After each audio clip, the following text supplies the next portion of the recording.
on this podcast today, I will be discussing the respiratory system and explaining some super cool variations of breathing. So to start off, I'll do a little overview of our respiratory system. Essentially, it is a network of organs and tissues that help us breathe. This system includes our airways, lungs, and blood vessels. And the overall goal of the respiratory system is ultimately to allow transportation of oxygen into our lungs and then throughout our body, as well as to expel the carbon dioxide out of our lungs. So basically to breathe. A key term we want to know here is ventilation. This is just a fancier term for breathing, and the definition would be the movement of air or exchange of gases through the passageways between the atmosphere and the lungs. The way the air moves through these passages is due to pressure gradients created by our diaphragmatic and thoracic muscles. These muscles move accordingly when we are taking deep breaths in and taking a deep breath out. Our lungs are the site of gas exchange and act as surface between the atmosphere and our venous blood. The place where ventilation comes into play with exercise is as we are exercising, ventilation increases in proportion to the oxygen consumption and carbon dioxide production. This basically helps maintain an acid-base balance in our body. Essentially what this means is, as we are exercising and potentially gasping for more air, we have more oxygen entering our lungs, but we would also be expelling more carbon dioxide out of our lungs. Now that I've explained a little bit of a background on the essentials of ventilation, I'll explain our breathing processes. So our breathing processes depend on the pressure differences between the atmosphere and our lungs. We have two processes that we define for our breathing. Inspiration is the act of breathing in, so we're drawing air into our lungs, and expiration is the act of breathing out. So we are releasing the air from our lungs throughout our nose or mouth. An equation we can look at to view how the pressure differences affect the breathing process is called Boyle's law. So you can see the equation here, P1 V1 equals P2 V2 in another state. This equation means that the volume of a gas at a constant temperature varies inversely with the pressure exerted on it. So if we had two containers connected to each other, in this case, we could think of one container as the lungs and the other container as the atmospheres. A change in the pressure and volume in one state is equal to the pressure and the volume in another state. So those are both containers. As a visual example, we can use balloons. So if we start off blowing air into a balloon, it is the pressure of the air that pushes the actual rubber in the balloon, causing it to expand. However, if we pinch one end of the balloon, causing the balloon to get smaller, this causes a decrease in the overall volume, whereas the pressure is increased in the unpinched part of the balloon, as it cannot allocate its air to a larger volume anymore. Next, we have another equation here for ventilation. This equation gives us a value of how much air one breathes in per 1 minute. So if you take a look at the equation here, VE represents minute ventilation, which is the total volume of air entering the lungs per 1 minute. Then we have FB, which is breathing frequency. This is the number of breaths taken per minute. And lastly, we have VT. This represents a thing called tidal volume, which is the amount of air we inhale or exhale in one breath. This typically averages around 500 milliliters in a regular person. This equation is basically telling us that we can change the ventilation, so how much air we breathe in per minute, by either increasing the breathing frequency or volume, or both. So we're manipulating those variables, and of course you can assume that as our breathing increases, our oxygen demands go up. Next, I'm going to talk about physiological reasons for variations in our breathing patterns. I'm going to discuss 3 different patterns. One is hyperventilation, 2 is dyspnea, and the last one is the Valsalva Maneuver.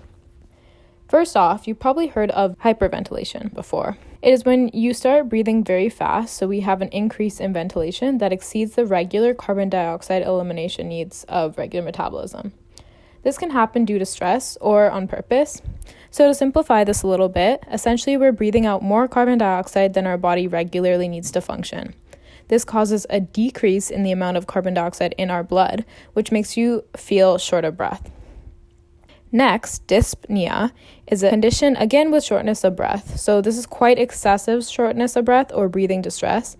You may have felt this before when you're feeling like you just can't catch your breath and you don't know why. This sometimes happens in exercise, and you would feel this one in your chest, almost like a suffocation. In addition, this can be more evident in intense exercise or extremely hot temperatures, and also in high altitudes. And this all can happen in a healthy person.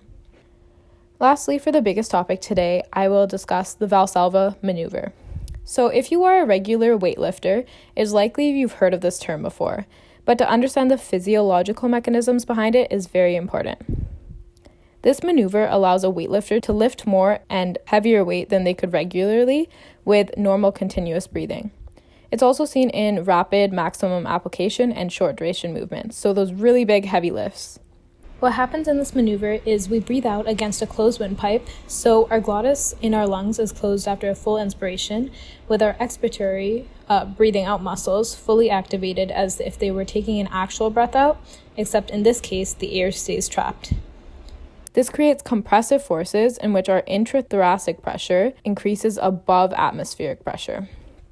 As you can see in the image here of the person, the individual is breathing in a way that is pushing air against a closed mouth and glottis, so that creates a larger pressure inside our thoracic cavity. The difference from normal breathing here is he's not actually exhaling due to the closed mouth, but rather just pushing out air. The reason this works for lifting heavier loads is because it traps the air in that area between your vocal cords, which is the glottis.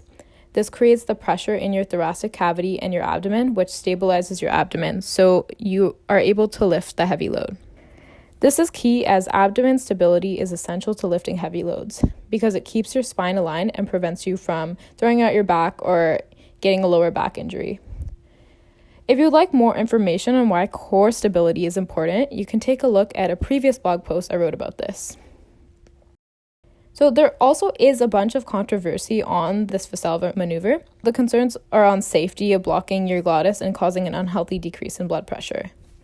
The concern is situated around the fact that the increased thoracic pressure the Valsalva causes collapses the inferior vena cava in the chest. So this is our largest vessel supplying the heart, and this subsequently causes a reduced return of blood to the heart. So a very long Valsalva maneuver would cause a reduced venous return and a reduced arterial blood pressure. This poses a risk as if we are performing a prolonged Valsalva maneuver, it not only decreases the blood supply at the moment, but also causes a decreased blood pressure that subsequently decreases the brain's blood supply, possibly causing the weightlifter to feel dizzy or feel like fainting.